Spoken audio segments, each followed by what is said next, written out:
Al parecer nuestros cielos están llenos de misterio.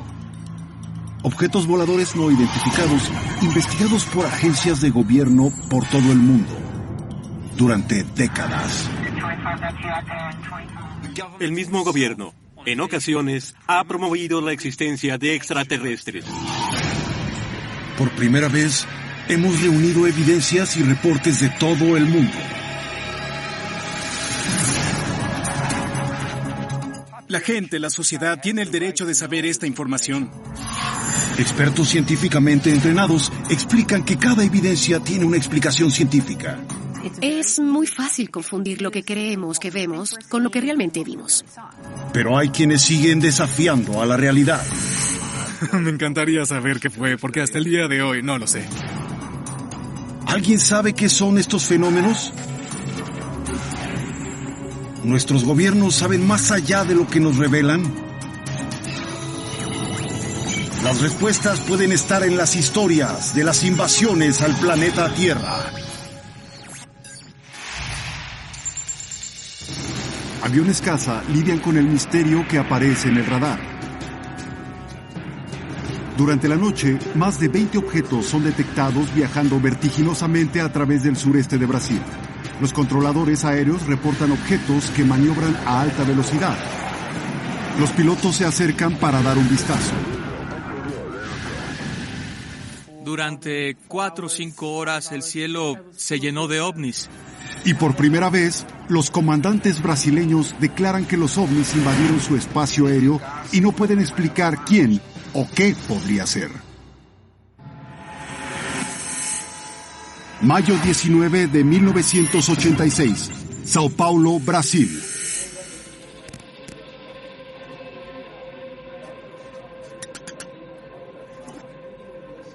Los controladores de tráfico aéreo ubican luces en el cielo sobre el aeropuerto José dos Campos.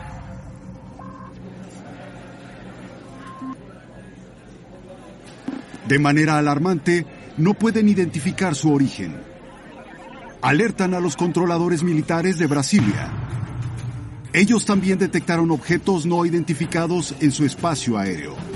Investigadores de ovnis más tarde calculan su tamaño en unos 100 metros.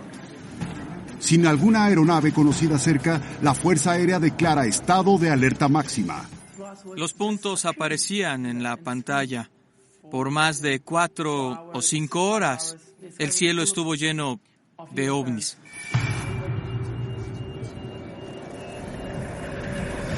Comandantes militares ansiosos envían 5 aviones caza. Sus órdenes, perseguir e interceptar.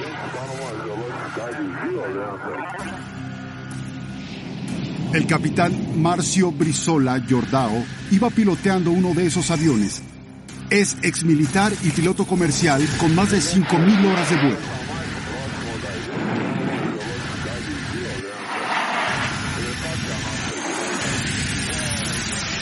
Pero incluso 30 años después, es esta misión la que permanece vívidamente en su memoria. Cerca del lugar, los controladores le dan indicaciones para aproximarse a los objetos desconocidos. Se me informó que había unos objetos aproximándose a unos 16 kilómetros de mi aeronave. El radar de a bordo no muestra nada y no ve nada en el cielo frente a él. El radar terrestre indica que los objetos ahora se acercan directamente por detrás. Fue sorprendente.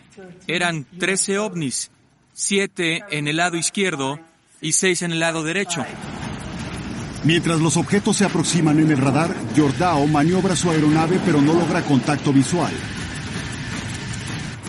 Continúa patrullando el área y más tarde alcanza a distinguir algo.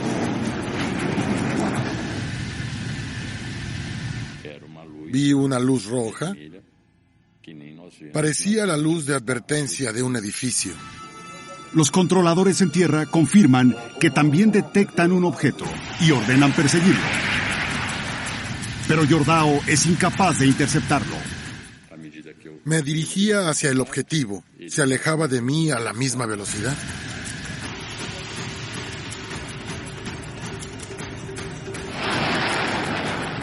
Con poco combustible, Jordao tiene que desistir y regresar a la base.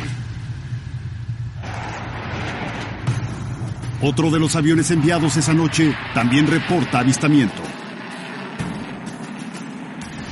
A diferencia de Jordao, el piloto describe el objeto como un cilindro brillante, a veces blanco, a veces verde o rojo. El contacto visual es confirmado por el radar de a bordo. Acelera rápidamente y luego va lento y efectúa lo que parecen ser maniobras deliberadas. Pero antes de que el piloto pueda interceptar al objeto, acelera y lo pierde de vista y desaparece en el radar.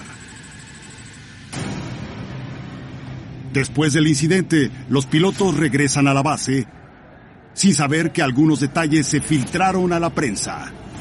Los pilotos se hallan en medio de una tormenta mediática. El ministro de Aeronáutica, Brigadier Lima, da el paso sin precedentes de ofrecer una conferencia de prensa para discutir el incidente. Él declara que gran cantidad de ovnis invadieron el espacio aéreo y que no tenían idea de quiénes o qué pudieran ser. El ovni volaba a más de 1000 kilómetros por hora porque yo iba a más de 1000 kilómetros por hora. Lo que sucede es que el control me decía que cada vez me acercaba más. ¿Estaba asustado? No tenía miedo, tenía curiosidad.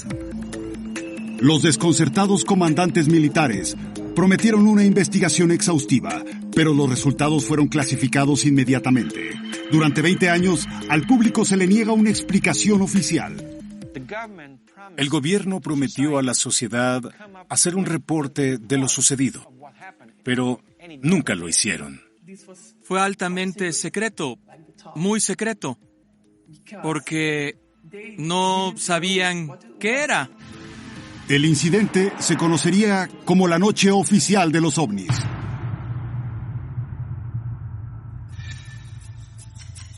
Nick Pope dirigía el proyecto OVNI en el Ministerio Británico de Defensa. Para él, quienes son los testigos, dice mucho. Esto no fue un reporte vago de luces en el cielo de miembros del público. Este es un caso propiamente documentado en donde los testigos y los investigadores eran el mismo gobierno. Pero el hecho de que el ejército esté involucrado, ¿le da credibilidad al avistamiento? La doctora en psicología cognitiva Susan Clancy cree que el testimonio de los pilotos y los oficiales es tan falible como cualquier otro. Solo porque un piloto esté involucrado o solo porque el gobierno haya estado involucrado o un aeropuerto no lo hace más real.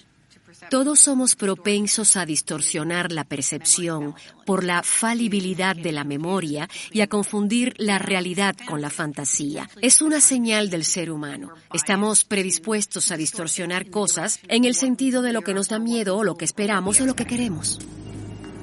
¿Pero qué hay de los objetos en el radar de varios centros de control? Algunos sugieren que un error técnico podría ser culpable.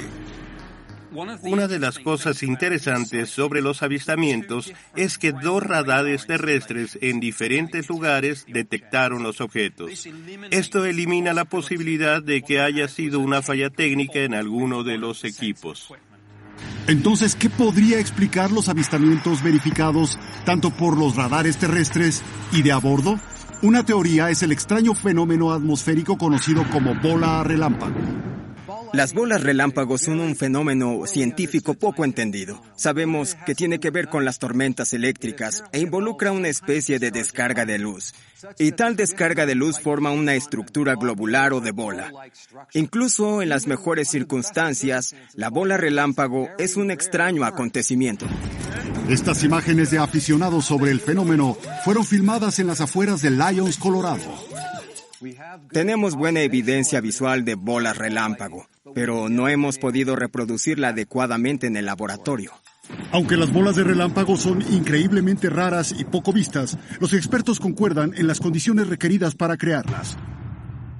Para que haya una bola relámpago, debe haber una tormenta convectiva, una tormenta con muchos relámpagos. Pero las condiciones climáticas de ese día eran calmadas, lo que descartaría la teoría de la bola de relámpago. Las condiciones climáticas eran perfectas. Como decimos comúnmente, era un cielo despejado. ¿Es posible que los reportes de los testigos estén equivocados? Los expertos sugieren que un principio psicológico conocido como priming sea la respuesta. El profesor de neurociencia Bolotto explica. Como tu cerebro tiene expectativas y solo ve lo que esperas ver, puedes crear esas expectativas. Puedo sugerirte algo y, aunque no estés consciente de mi sugerencia, puedes alterar lo que ves. Es posible que los pilotos hayan sido influenciados por los primeros reportes del radar en tierra y que malinterpretaran luces ordinarias. ¿Pero no deberían los pilotos ser capaces de hacer observaciones precisas? Los expertos normalmente son buenos observadores de las cosas que suceden en su esfera, las cosas que son relevantes a su experiencia. Lo interesante es que a veces, al convertirse en expertos, no se percatan de las cosas. La razón es porque un experto tiene una gran cantidad de expectativas y suposiciones. Significa que pueden dejar de ver las cosas inesperadas. Después de 20 años, los investigadores de ovnis logran acceso al reporte oficial. Sus conclusiones fueron alarmantes. Cuando recibimos el paquete, entre esos miles de páginas estaba un reporte muy importante. Y decía en ese reporte que era la conclusión del Comando de Defensa de la Fuerza Aérea de Brasil, que los ovnis observados esa ocasión estaban bajo un control inteligente. A pesar de la asombrosa aparición, los documentos desclasificados no ofrecen explicación sobre lo que los objetos desconocidos eran. Parece que al menos por ahora el incidente permanecerá sin explicar. Sé que vi una luz. Si era un ovni o un alien, aún sigo esperando una respuesta.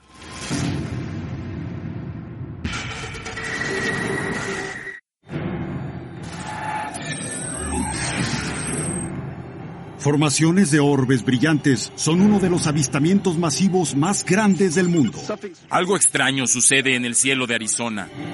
Las luces brillan silenciosamente sobre 2 estados. Sucedió alrededor de las 10. Los oficiales niegan cualquier conocimiento mientras la presión del público aumenta. Las misteriosas luces adquirieron atención nacional muy rápido. Desde los confines del sistema solar, un visitante de la profundidad del espacio se acerca hacia la Tierra. Esta enorme masa de hielo y roca es el cometa Hale-Bopp. Pasará a 200 millones de kilómetros de nuestro planeta. La NASA se prepara para lanzar una sonda mientras se acerca a la Tierra. Astrónomos alrededor del planeta miran el cielo. Y en las afueras de Phoenix, observadores aficionados se reúnen en una colina, pero la misteriosa escena que presencian va más allá de sus expectativas. 13 de marzo de 1997. Phoenix, Arizona. Esto es lo que la gente vio la noche del 13 de marzo. Muestra lo que algunos llaman el avistamiento masivo de ovnis más grande de la historia. Fue muy extraño, porque al principio cuestionábamos lo que vimos. ¿Estamos locos? Las personas estaban asombradas, fascinadas, maravilladas. Todas las llamadas eran sobre las extrañas luces en el cielo y preguntaban si sabíamos qué eran. Los oficiales descartan cualquier aeronave comercial y militar.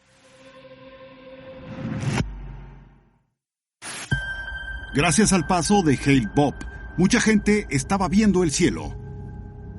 Nos reunimos para tomar fotografías del cometa. Era un gran evento para nosotros. El fotógrafo local y observador de estrellas Jerry Church está en las colinas sobre Phoenix. Cuando los vimos por primera vez, venían desde el noroeste bajando hacia el sur. No sabíamos lo que eran.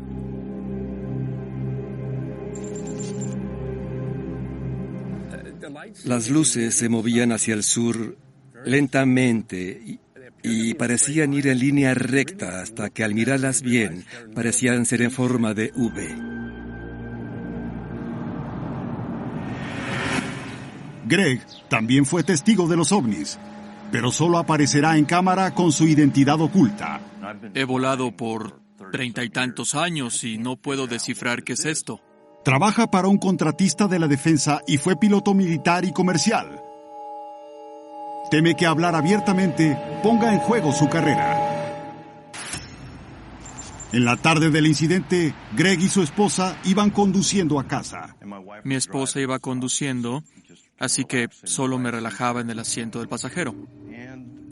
Íbamos por el camino y ella dijo, ¿qué son esas luces?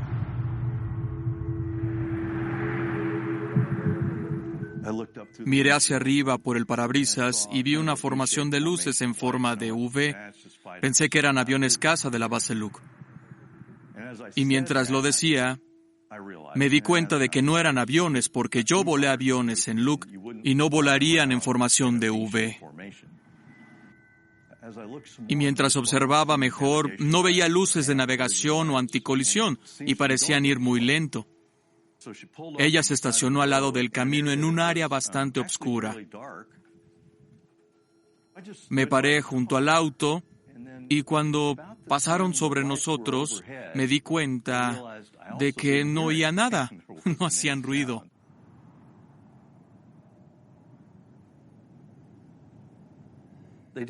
No hicieron nada dramático, solo estuvieron en formación de V y volaron al este, dirigiéndose al sureste hasta que se perdieron de vista.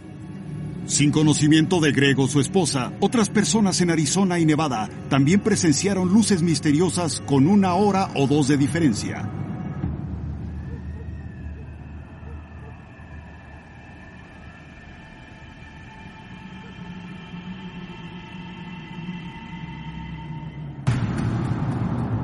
La escala del avistamiento masivo se vuelve clara cuando las llamadas comienzan a bombardear a las autoridades. 911, ¿cuál es su emergencia? ¿Cuál es su emergencia? Berlin Nanneman era operadora de 911 en la policía de Phoenix. Está de turno contestando las llamadas esa noche. No era una noche ocupada y éramos unos 15 operadores. 911, ¿cuál es su emergencia? Las llamadas eran estables hasta cerca de las 8:15. Entonces las llamadas se volvieron una locura. ¿Su emergencia? Todas las llamadas decían básicamente lo mismo, que habían visto una nave en forma de V en el cielo, 5 a 7 luces volando bajo, sin hacer ruido, en silencio, y viajaban de norte a sur. La gente de toda el área del valle llamaba, preguntando qué eran las luces. Por supuesto que no sabíamos qué eran. Mientras más testigos se presentaban, parecía que algo estaba en el cielo esa noche. ¿Pero qué eran las luces de Phoenix? La búsqueda de respuestas da giros y vueltas. 2 mujeres declaran haber visto un gran ovni en forma de diamante. El incidente de Cash y Landrum es un caso de ovni muy extraño. Calor intenso y flamas salen de su base. Pensamos que era el fin del mundo. Los testigos presentan heridas físicas que los doctores no pueden explicar. Le pregunté cómo se hizo esas quemaduras. Me dijo no me creerá nada de lo que le diga, así que no le diré. Condado de Montgomery, Texas, 29 de diciembre de 1980. Betty Cash, Vicky Landrum y el nieto de Vicky, Colby, van camino a casa después de una noche fuera.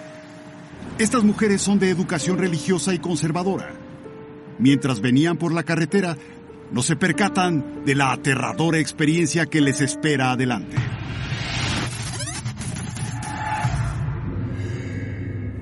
Colby Lee vio una luz y nos preguntaba, ¿qué era esa luz? Le dije, cariño, no sé. Betty dijo, creo que se está acercando. Todos la vimos, porque iluminaba por completo el cielo. No había forma de que no la vieras. Pero no sabíamos que nos iba a lastimar. Las mujeres declaran haber visto un gran ovni con forma de diamante flotando sobre el camino. Ahí estaba ese enorme objeto, y salían flamas de él. pero no eran flamas pequeñas. Salían a borbotones. Colby estaba aterrorizado. Su abuela Vicky intentaba calmarlo desesperadamente. Le dije a Colby que no tuviera miedo. Si ves a un hombre, será Jesús. Él no te hará daño. Describen llamas saliendo de la base y un calor intenso. Parecía como si el bosque fuera a incendiarse, y dentro del auto estaba tan caliente que la huella de mi mano aún sigue en el tablero del auto de Betty. Contemplaban asombradas el misterioso objeto antes de aventurarse lentamente a salir del auto. Ellos salieron de su lado y yo del mío, y caminé hacia el frente del automóvil. Vicky y Colby regresan al auto, pero Betty se queda afuera cautivada por la misteriosa escena. Me quedé parada, no sé cuánto tiempo, intentando descifrar qué podía ser ese objeto. Me estaba quemando. Era demasiado calor. No podía tolerarlo. El calor se vuelve insoportable y Betty regresa al auto. Ella declara que el objeto flota sobre el camino antes de perderse en la distancia. Ellas ven una flota de helicópteros militares que llegan y rodean al ovni. Contamos 23. Había tantos que se oía como un tornado. Los helicópteros rodearon al ovni y lo siguieron a la distancia hasta perderse de vista. Pero la atemorizante experiencia está lejos de terminar. Esa noche, los tres dicen haber padecido quemaduras, dolor de cabeza, náusea y diarrea. Varios días después, Betty es ingresada en el hospital. El doctor Brian McClellan fue médico de Betty más de 15 años y conoce su historial médico. Conocí a Betty cuando regresó de Houston a Birmingham, Alabama. Ella presentaba exposición a una luz brillante. Al día siguiente tenía síntomas de insolación. En la tarde estaba enferma del estómago, entonces fue hospitalizada. Su cabello comenzó a caer mientras estaba internada y presentaba quemaduras. Ella presentaba exactamente lo que pasaría después de exposición a la radiación. Betty es aislada para protección del personal y pacientes. Vicky y Colby dicen que sus síntomas no son tan severos, pero también sufren debilidad y llagas en la piel. Las mujeres creen que sus malestares son resultado del incidente y comienzan a buscar respuestas. Nick Pope dirigía el proyecto OVNI del gobierno británico en el Ministerio de Defensa. Él ha estudiado el caso por casi 15 años. Después de su encuentro, Cash y Landrum contactaron a las autoridades locales, tanto del gobierno como militares, para preguntar ¿qué nos pasó? Por favor, investiguen. Por favor, díganos qué fue lo que vimos. Después de meses sin explicación, las mujeres finalmente obtienen un destello de esperanza. Los oficiales de la base de la Fuerza Aérea en Bergstone acceden a verlas, frente a frente. Los oficiales de la Fuerza Aérea entrevistan a Betty, Vicky y Colby. La mujer explica los detalles del incidente y el trauma médico que supuestamente fue causado por los extraños eventos. La base aérea local negó haber tenido alguna actividad que pudiera explicar lo sucedido a los testigos. Aparentemente nadie sabía qué le sucedía a estas personas. Ahora, con cuentas médicas acumulándose, las mujeres no están cerca de una explicación a su experiencia. Aunque no hay evidencia de que la Fuerza Aérea esté involucrada, algunos mantienen sus sospechas. ¿Fue porque nadie sabía nada o porque, como dicen algunos conspiracionistas, había un encubrimiento y la conspiración ya había empezado? Una teoría es que las mujeres presenciaron un prototipo de aeronave. Me atrevo a decir que era un tipo de prueba que incluía un nuevo prototipo de avión o un espía secreto. Tal vez salió algo mal.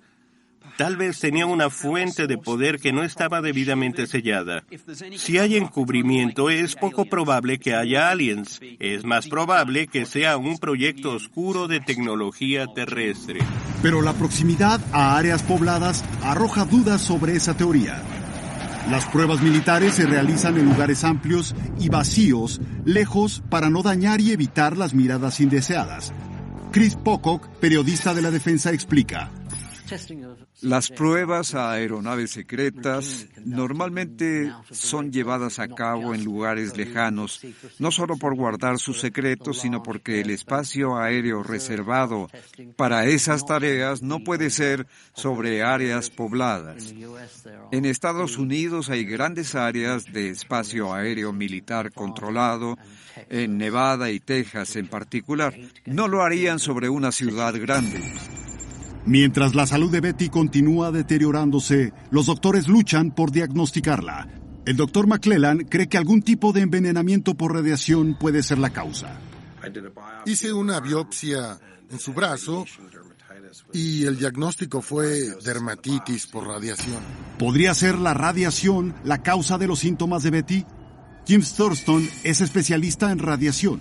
Él descarta la idea de exposición a radiación, ya que sus síntomas solo son posibles con una dosis letal. El inicio de los síntomas indica una dosis alta de radiación. Una dosis que es 2 o 3, incluso 4 veces lo esperado en una dosis letal. Entonces, ¿qué más pudo haber causado los síntomas?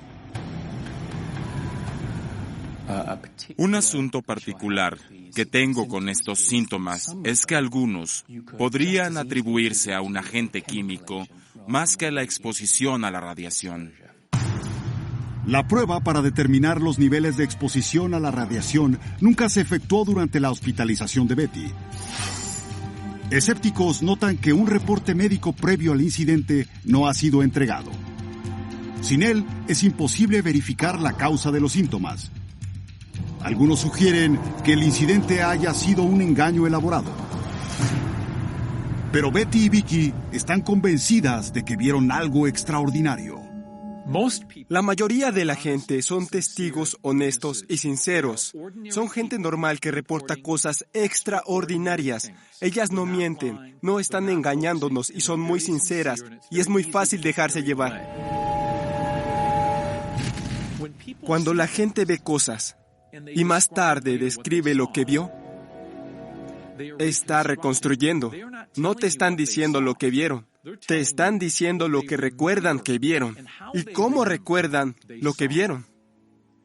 Eso es porque la mente humana no toma información como hace una cámara de video. Interpreta la información como va llegando. ¿Pudieron Betty y Vicky haber visto algo más realista? El meteorólogo Randy Cerveri cree que tal vez fue una ilusión óptica. Como meteorólogo, la primera vez que oí sobre la situación Castle Landrum, pensaba en algo más del estilo de un espejismo superior.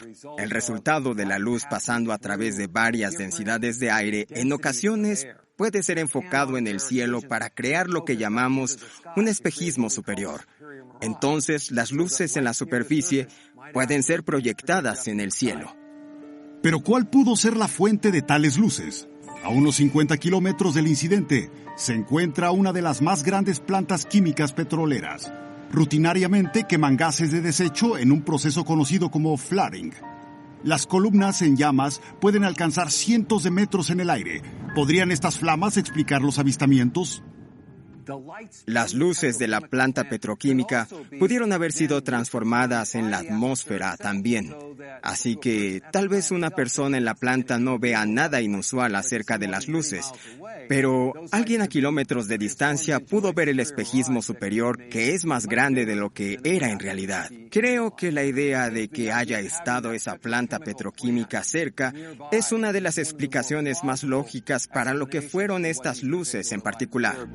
Pero ¿cómo explica esto las heridas físicas que Betty, Vicky y Colby sufrieron? Los escépticos sugieren que estas condiciones ya existían. Otros sugieren que las heridas son psicosomáticas.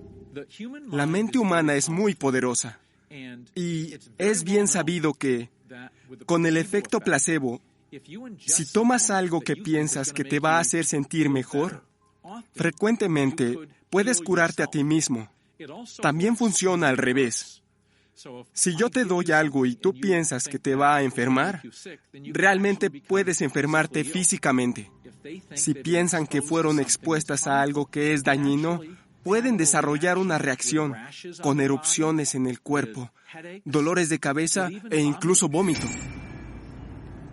Pero el médico de Betty sigue convencido de que sufrió daños físicos severos y psicológicos. Yo creo que es completamente verdad que ella estuvo expuesta de alguna forma a la radiación. Creo que es muy probable que ella haya tenido contacto con un tipo de vehículo militar experimental. Enfrentando cuentas médicas agobiantes, la mujer da el paso sin precedentes de demandar al gobierno de Estados Unidos. Pero los oficiales niegan conocimiento de tal nave y aseguran que la Fuerza Aérea no tiene el tipo de helicópteros que ellas afirman haber visto. Y el caso fue desechado. Betty murió en 1998 y Vicky en 2007. Ambas llegaron a la tumba convencidas de haber presenciado algo extraordinario. Después de más de 30 años, muchos dudan si alguna vez conoceremos la verdad sobre lo que pasó esa noche.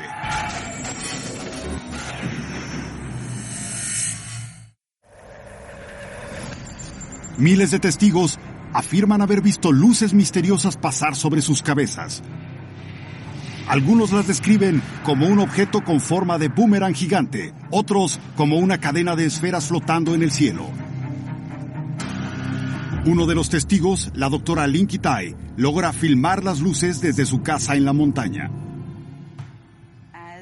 Cuando íbamos a descansar en nuestra recámara, de pronto aparecieron 6 luces. Tomé mi videocámara y para cuando pude enfocar y salir, ya había cambiado a 3. Lo que grabé fueron los 3 puntos de un objeto en forma de V o triángulo.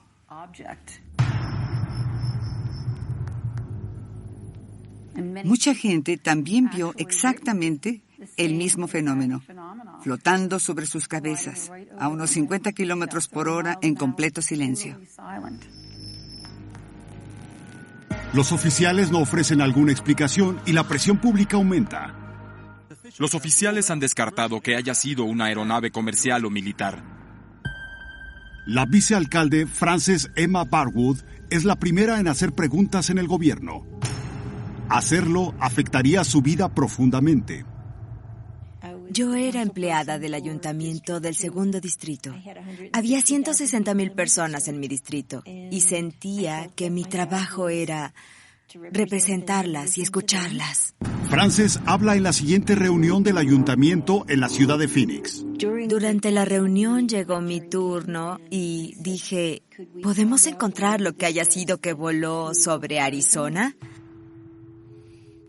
Y todo el mundo se detuvo y me miraron en forma graciosa. No entendía por qué. Hicieron una broma y siguieron con la reunión. Pensé que era extraño. Y en mi mente pensaba, si algo vuela sobre Arizona y ellos no saben qué es, ¿no sería un asunto de seguridad? Algo estaba pasando y no querían hablar de ello. Frances piensa que es víctima de una campaña para desacreditarla y ridiculizarla. Había tiras cómicas en el periódico. Una era un cohete entrando por un oído y saliendo por el otro. En otra estaba el Dr. Spock. Una cosa tras otra. Yo pensé, me quieren callar. En cambio, los electores toman el asunto seriamente. Pronto empieza a recibir llamadas. Gente de las ligas menores lo vieron. Unos deportistas que lo vieron. Gente comprando en el centro comercial lo vieron. Después de contar a toda la gente y la gente con la que dicen que estaban, tenían que ser más de 10,000 personas que lo vieron. Demasiada gente en demasiados lugares. Recibía llamadas de gente en todo el estado que lo vio. No hay duda en mi mente de que lo vieron. Pero las autoridades decidieron no investigar los reportes. La operadora del 911, Berlin Aneman, cree que el Departamento de Policía de Phoenix resta importancia al número de reportes que recibe. Está en servicio esa noche y está segura de que se hicieron muchos reportes a la policía. Estábamos inundados de llamadas preguntando sobre lo mismo, las misteriosas luces en el cielo. ¿Cuál es su emergencia? ¿Cuál es su emergencia? ¿Su emergencia? Al final, los testigos buscan respuestas mientras la publicidad que rodea el caso se desvanece. Pero entonces apareció la noticia. Durante meses no hubo nada. Y entonces, el 18 de junio, apareció en la página principal del periódico Today, que presentó el avistamiento por primera vez al escrutinio internacional. Fuimos inundados por los medios. Esto es lo que la gente vio en el valle la noche del 13 de marzo. La siguiente mañana estaba en todas las estaciones, noticieros, programas matutinos, Dan Rather, Peter Jennings y muchos más. Ya más tarde, el siguiente día, después de nada por meses, de pronto nos llegó un anuncio de que el gobernador Symington daría una conferencia de prensa esa tarde para revelar la responsabilidad de las luces sobre Phoenix. He sugerido que ya es hora de terminar con meses de especulación sobre el tema e investigar el asunto de una vez por todas. Los testigos piensan que tal vez ahora sepan la verdad sobre las misteriosas luces de Phoenix.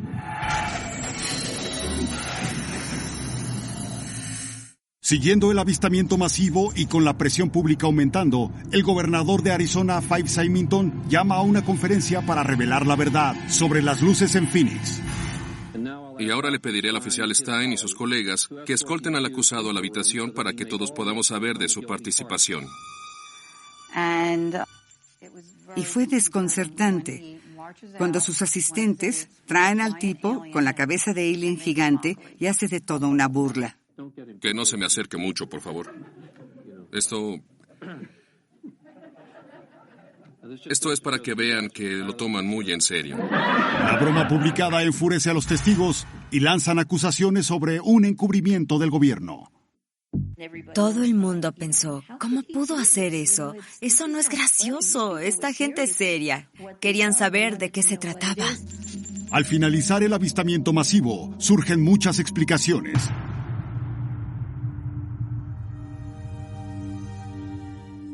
A pesar de la negación inicial de la base aérea local, se filtra que una aeronave estuvo volando esa noche. Se llevaba a cabo un ejercicio de entrenamiento al sur de Phoenix. Los escépticos sugieren que las luces de bengala lanzadas durante el ejercicio podrían explicar el avistamiento. El antiguo mayor de la Fuerza Aérea, James McGahey, investigó los eventos de esa noche. Las bengalas que se lanzaron son bengalas de iluminación terrestre. Arden a 2 millones de candelas de fuerza, increíblemente brillantes. Como normalmente no se aterriza con estas, al final de la operación nocturna se lanzaron 9 de una vez. Eso fue a las 10, la misma hora que las misteriosas luces fueron vistas. Pero no todo el mundo está convencido. Greg, expiloto militar, tiene experiencia de primera mano con bengalas. La bengala está centelleando en una forma de onda distintiva. Se puede percibir el humo que sale de ella y tiene un paracaídas del que está suspendida. Y desciende y luego termina la combustión. Cuando miras tubos de 90 centímetros encendidos a 130 kilómetros de distancia y cuelgan porque el calor que sale de la bengala sube al paracaídas y hace que se eleve y así no desciende tan rápido. ¿Pero cómo pudieron mantener la formación? ¿No las dispersaría el viento? El meteorólogo Randy Cerveni explica. Rara vez, excepto durante las tormentas de polvo en el sureste, nos llegan vientos fuertes. Así que, si sueltas un paracaídas con algo colgando de él, los vientos no van a balancearlo demasiado. Mientras el paracaídas se mantenga flotando, va a bajar estable y despacio a través de la atmósfera, porque la turbulencia en esta área en particular es débil. A mi parecer, el lanzamiento de bengalas de un avión volando en línea recta es una buena explicación para el caso de las luces de Phoenix. Pero la teoría de las bengalas solo cuenta para una parte de los avistamientos. ¿Qué podría explicar los reportes del objeto en forma de V pasando encima de la gente? Al mismo tiempo, Greg observa 5 luces en el cielo. Un vuelo de 5 aeronaves militares están en la ruta de Las Vegas a Tucson, Arizona. Mucha gente vio las 5 luces y conectó los puntos. Asumieron que era un objeto gigante cuando de hecho un astrónomo aficionado en Phoenix esa noche apuntó con su telescopio y vio la aeronave. ¿Podría esta aeronave explicar el avistamiento? El expiloto Greg no lo cree. Yo volé aviones en Luke y no volarían en formación de V. Y mientras observaba mejor, no veía luces de navegación y parecía ir muy lento. Me di cuenta de que no oía nada y no hacía ningún ruido. ¿Cómo una aeronave volaría en formación cerrada sin luces de navegación y sin hacer ruido? Estaban volando esa noche bajo condiciones RVV, reglas de vuelo visual, y volaban con sus luces de formación encendidas. Dicen que no hacían ruido, porque volaban en un modo crucero y resulta que el avión A-10, que todas estas naves eran, es el más silencioso de la Fuerza Aérea. Si vuela a velocidad crucero a una altura de 4.500 metros, estos aviones son muy silenciosos. No es raro que no hayan oído nada. Volaron a lo largo del corredor aéreo en nuestro cielo. Así que si eran naves espaciales alienígenas, debían saber nuestras reglas de vuelo. Resulta que el avistamiento masivo son en realidad 2 avistamientos combinados en uno. Y cada uno tiene su explicación. Esto pasa frecuentemente en los casos de ovnis. Múltiples cosas diferentes suceden y cosas que se mezclan y se unen. Y en realidad no son la misma cosa. Primero, alrededor de las 8:30, el vuelo de aviones A-10 es observado volando en formación de V. Aproximadamente 2 horas después, aviones en misión de entrenamiento se deshacen de una serie de bengalas aéreas. Los tiempos y descripciones de los 2 avistamientos parecen encajar. Pero, ¿podrían miles de testigos estar todos equivocados? Es posible, dice la psicóloga cognitiva doctora Susan Clancy. Es muy interesante porque tienes un grupo de gente que afirma haber visto la misma cosa al mismo tiempo. La gente a menudo cree que eso es una evidencia convincente de que algo en realidad sucedió. De hecho, es evidencia de anécdota, que desde una perspectiva científica no cuenta. Y no importa cuánta gente haya visto la misma cosa. Todos vieron algo. Era difícil de interpretar y lo interpretaron como un ovni. En un extraño giro del destino, 10 años después de ridiculizar a los testigos, el ahora ex-gobernador Symington hace una declaración asombrosa. Mis comentarios serán breves. Él también vio las luces de Phoenix. Vi algo que desafía la lógica y reta a mi realidad. Yo presencié una gran nave en forma de delta que silenciosamente navegaba sobre el área de Squaw Peak, al norte de Phoenix, en la noche. En realidad era impresionante. Lynn, Greg y otros están convencidos de ver algo increíble que hasta este día sigue siendo un misterio. Estoy abierta. Si alguien puede decirme qué es, muéstrenme qué es. Estoy abierta a esa posibilidad. Pienso en ello y solo desearía poder verlo otra vez.